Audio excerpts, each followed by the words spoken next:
এক 12 বছর বয়সী নাবালিকা ছাত্রীকে নিয়ে পলাতক 57 বছর বয়সী এক স্কুল শিক্ষক জানিয়ে ইতিমধ্যেই তোলপাড় শুরু হয়ে গেছে হাওড়ার শ্যামপুর থানার অ্যান্টিলা পাড়ায়। জানা গিয়েছে ওই এলাকার এক 7ম শ্রেণীর ছাত্রীর বাড়িতে নিয়মিত যাতায়াত ছিল প্রাইমারি স্কুলের শিক্ষক দেবব্রত মান্না। দেবব্রতের সঙ্গে ওই স্কুল ছাত্রী পরিবারের যাতায়াতও ছিল। দাদুর বয়সী দেবব্রতের সঙ্গে ওই ছাত্রীর সম্পর্ক নিয়ে স্বাভাবিকভাবেই কেউ তেমন মাথা ঘামায়নি, কিন্তু গত সোমবার ওই ছাত্রী স্কুলে যাওয়ার নাম করে বের হয় এবং বাড়িতে না ফেরায় সেদিন সারাদিন খোঁজ খবর করেও কোনো হদিশ পাওয়া যায়নি। আমার মেয়ে কোথায় আমি জানি না, আমার মেয়ে কোথায় সোমবার দিন বাড়ি থেকে স্কুল যাবে তো বেরিয়ে গেছে, তারপর থেকে আর খোঁজ পাচ্ছি না। কিভাবে জানলেন যে মেয়ে বাড়ি আসেনি? আমার ভাসুরবো আর ভাসুরঝি স্কুল একসঙ্গে গিয়েছিল, ওরা বাড়ি এসে বললো যে দোয়েল বাড়িতে নেই, তাই জন্য আমি স্কুলে গিয়েছিলাম খোঁজ করতে। তো সেখানে গিয়ে স্যারকে জিজ্ঞাসা করতে স্যার বললো আপনার মেয়ে আসেনি, অ্যাবসেন্ট আছে। তারপরে আমি ওর বাবাকে খবর দিই যে মেয়ে বাড়িতে নেই, তারপরে খোঁজাখুঁজি শুরু করি। কি মনে হয় আপনাদের? আমাদের মনে হয় মাস্টারমশাই আমার মেয়েকে ভুলিভালি কিডন্যাপ করে নিয়ে চলে গেছে।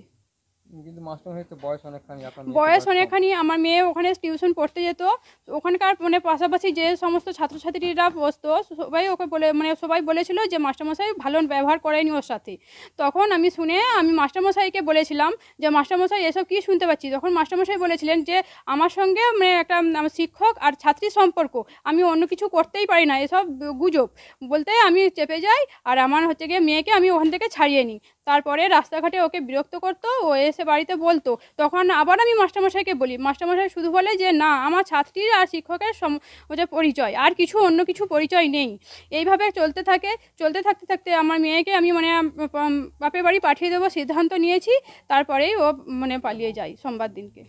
পালিয়ে গেছে নাকি ওকে ভুলি ভালিয়ে নিয়ে গেছে, ওকে ভুলি ভাইয়ে কিডন্যাপ করে নিয়ে চলে গেছে। আমি চাইছি আমার মেয়ে বাড়ি ফিরে আসুক আর কঠোর শাস্তি হোক মাস্টারমশাই, কঠোর আমার মেয়েকে যে কিডন্যাপ করে নিয়ে গেছে তার কঠোর শাস্তি হোক, তার মুখে জুতা পড়ুক, আমি এইটাই চাই।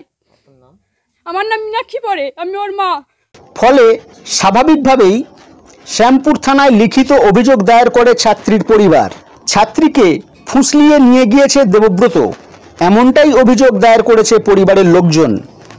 এদিকে দুজনের ফোন সুইচ অফ জানা গিয়েছে। বুধবার রাতে ওই শিক্ষক ভয়ে নাবালিকাকে নিয়ে বাড়ি চলে আসে। বৃহস্পতিবার বেলার দিকে তাকে এলাকায় দেখা গেলে এলাকার লোকজন ওই শিক্ষককে ধরে গাছে বেঁধে ফেলে এবং গণপিটুনি দেয়। ঘটনাস্থলে খবর পেয়ে পুলিশ শিক্ষককে উদ্ধার করে আনে। এই ঘটনায় চাঞ্চল্য ছড়িয়েছে পুরো এলাকায়। আমার মেয়ে গত সোমবার থেকে নিখোঁজ। যেমন রোজের স্কুলে যাওয়ার পথে অনন্তপুর সিদ্ধেশ্বরী নিম্ন বুনিয়াদী বিদ্যালয়, উচ্চ মাধ্যমিক আর কি, অনন্তপুর সিদ্ধেশ্বরী নিম্ন বুনিয়াদী উচ্চ মাধ্যমিক। কোন এখন সেভেনে পড়ে, 7-এ উঠেছে, এই বছর পাস করে 7-এ উঠেছে। কত বয়স হবে? বয়স 12 বছর 1 মাস।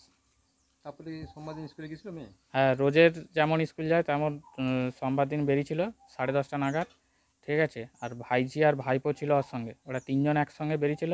স্কুলে ওরা ঢুকেনি। আমার মেয়ে স্কুল থেকে সোজা যখন যাচ্ছে আমার ভাইপো ভাইজি জিজ্ঞাসা করছে যে কোথায় যাচ্ছিস, ও বলেছে যে আমি পড়তে যাচ্ছি, আমাদের হসপিটাল গোড়ায় পড়তে যাচ্ছি, তোরা যা আমি যাচ্ছি বলে ভাইপো ভাইজি 2টোর সময় বাড়ি এসে ঘরে আলোচনা করতে আমার স্ত্রী স্কুলে যায়। স্কুলে যেতে তারা বলেছে যে না তোমার মেয়ে অ্যাবসেন্ট আছে, আসেনি।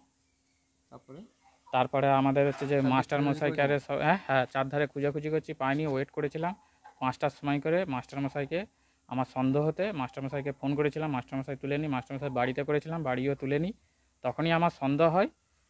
আমরা কলকাতায় আমি কাজ করি, আসতে দেরি হয়ে গেছে, রাত হয়ে গেছে, এসে থানায় যেয়ে এফআইআর করেছি। মাস্টারের ঘটনা বলতে আমি যেটা জানি, ও আমাকে ফোন করেছিল, মেয়ের বাবা। হঠাৎ একদিন মানে সোমবার দিন যেদিন ঘটনা ঘটেছে 4:30 নাগাদ ফোন করে। তো ও তো কর্মরত মানে কলকাতায় থাকে। তো ও ফোন করলো, সোনার দোকানে কাজ করে। ও ফোন করলো, মামা তুমি কিছু জানো বা কোথায় আছো? আমি বললাম যে আমি তো কাজে বেরিয়ে এসেছি। তখন বললো যে আর এরকম খবর, আর মেয়েকে পাওয়া যাচ্ছে না। ও বললো তুমি যত তাড়াতাড়ি সম্ভব বাড়িতে যাও। আমি আসার পথে যখন বাড়ি ফিরছিলাম বেলপুকুর থেকে, তখন আমি অনন্তপুর স্কুলের দিকে গেলাম। ওখানে দেখলাম যে কেউ নেই। ওকে আবার ফোন করলাম পুনরায় যে দেখ এখানে তো কোনো ছাত্রছাত্রী নেই, তাহলে এখানে নেই বা কোথাও চলে গেছে। তখন ওকে বললাম যে কি মনে করছিস? ও তখন বললো যে পূর্ব ঘটনা যেটা আগে ঘটেছে সেই অনুযায়ী যে ওটা হতে পারে। বললাম সেটাও হতে পারে বা অন্য কিছু একটা হতে পারে। তো বাড়িতে ফিরলাম, তারপর পরিস্থিতিকে বা এখানে সব জানালাম যে এই ব্যাপার, যে এই ঘটনা ঘটেছে, সবাই জানলো। তারপর ও বললো যে আমি আসছি, টাইম লাগবে। তো সেই মতো অবস্থায় আমরা রেডি ছিলাম। তার মধ্যে যে যা ঘটনা ঘটেছে, ওর মা বারবার জ্ঞান হারিয়ে ফেলেছে বা করছে, এই মতো অবস্থায় ওকে সঙ্গে সঙ্গে মানে থানায় নিয়ে যেতে পারিনি। আমরা চাচ্ছিলাম যে ওই সময়েই যদি নিয়ে যাওয়া যায়, একটা এফআইআর করা যায় থানাতে গিয়ে, কিন্তু সেই সুযোগ আমাদের হয়ে ওঠেনি। তারপর সবাই মিলে আমরা সিদ্ধান্ত নিলাম একবার বাড়িতে যাওয়া হোক মাস্টারমশাই, এরা যেটা অনুমান করছে যদি সত্যি হয়ে থাকে। তো ওর বাড়িতে গেলাম মাস্টারমশাইয়ের। ওখানে গিয়ে দেখলাম ওনার স্ত্রী বা ওরাও একটা বিধ্বস্ত অবস্থায় আছে। ওরাও কিছু একটা অনুমান করেছে। তো ওরা বললো যে না,